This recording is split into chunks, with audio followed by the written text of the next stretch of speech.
ওমরন fire আমাদের আব্বা, ওমরন fire আমাদের আব্বা, ওমরন ফায়ার আমাদের সরি ওমরন ফায়ার আমাদের আব্বা। একটি বিশেষ ঘোষণা, দুবাইয়ের সে গাবি ব্যবসাতে লস খেয়েছে, তাই সে পাগল হয়ে গেছে। মানে তার গাবি এখন ভালো মানের প্রোডাক্ট দিচ্ছে না, তার গাবি ভালো মানের দুধ দহন করতেছে না, তাই এখন আমাদের গাবি ব্যবসায়ী অনেক লস খেয়েছে। লস খাওয়ার কারণে সে এখন পাগল হয়ে গেছে। আরে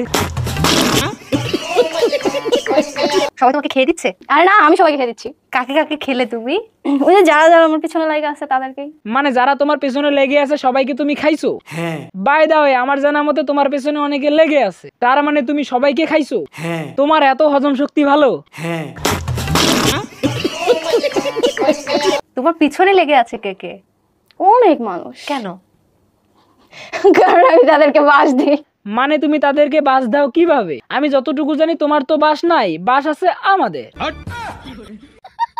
বাই এনি চান্স তুমি সার্জারি করে বাস লাগাইছো নাকি? ওইটা বলাই লাগবে? হ্যাঁ খালাম্মা, এটা বলাই লাগবে, কারণ মানুষ জানতে চায় তোমার বাস না থাকা সত্ত্বেও তুমি কিভাবে বাস দাও। না বলি, মানুষ জানে তুমি কিভাবে বাস দাও, কিভাবে বাস নেও। হ্যাঁ। তার মানে তুমি মানুষের সামনে বাস আদান প্রদান করো। হ্যাঁ।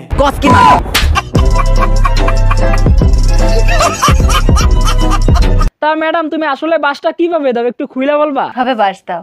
ওই যে নেতা বিদেশে। মানে তুমি তাহলে নেতা বিদেশে ডায়লগ মারে মানুষকে বাস দাও? ধুর, আমি আবার অন্য কিছু ভাবছিলাম। তোমার জীবনের একটা সিক্রেট বলো যে এখন পর্যন্ত কেউ জানে না।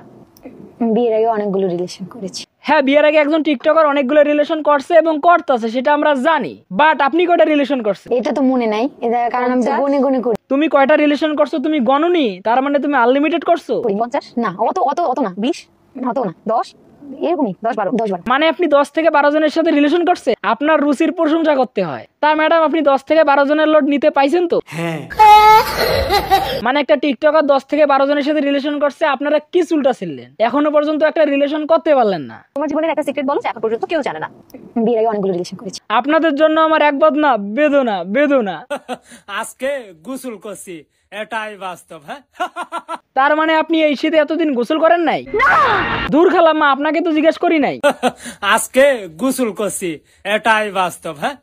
আপনিও এই শীতে এতদিন গোসল করেন নাই? খালাম্মা আপনি ভালো হবেন না, আপনাকে তো আমি জিজ্ঞেস করি নাই, আমি জিজ্ঞেস করতেছি টিকটকারদেরকে। আজকে গোসল করছি, এটাই বাস্তব। হ্যাঁ। মানে তোমাদেরকে তো দেখে মনে আছে তোমরা অনেক কিউট, তোমরা অনেক সুন্দর, বাট তোমরা যে এত পরিমাণে গ্যাদারা সেটা আমাদের জানা ছিল না। বিলিভ মি, আমরা জানতাম না তোমরা এই শীতে এতদিন গোসল করো নাই। আজকে গোসল করছি, এটাই বাস্তব। ভাই তোরাও? ও আচ্ছা, বুঝতে হবে, ক্রিঞ্জ টিকটকার বলে কথা। ওরা একে অপরের শরীরের দুর্গন্ধ নিতে পারে, কারণ এদের হজম শক্তি অনেক ভালো। তা গাইস, ভিডিওটা শুধুমাত্র ফান করে বানানো হয়েছে, কেউ সিরিয়াসলি নিয়েন না। তা ভিডিওটা যদি ভালো লাগে শেয়ার মেরে দিয়ে না, চ্যানেলে যদি নতুন হয়ে থাকেন সাবস্ক্রাইব করে দিন, কারণ আপনাদের এক একটা করে সাবস্ক্রাইব আমার জন্য অনেক বিশাল কিছু। আর ওই পরবর্তী ভিডিও কাকে নিয়ে যান একটু কমেন্ট সেকশনে জানাই দিয়ে।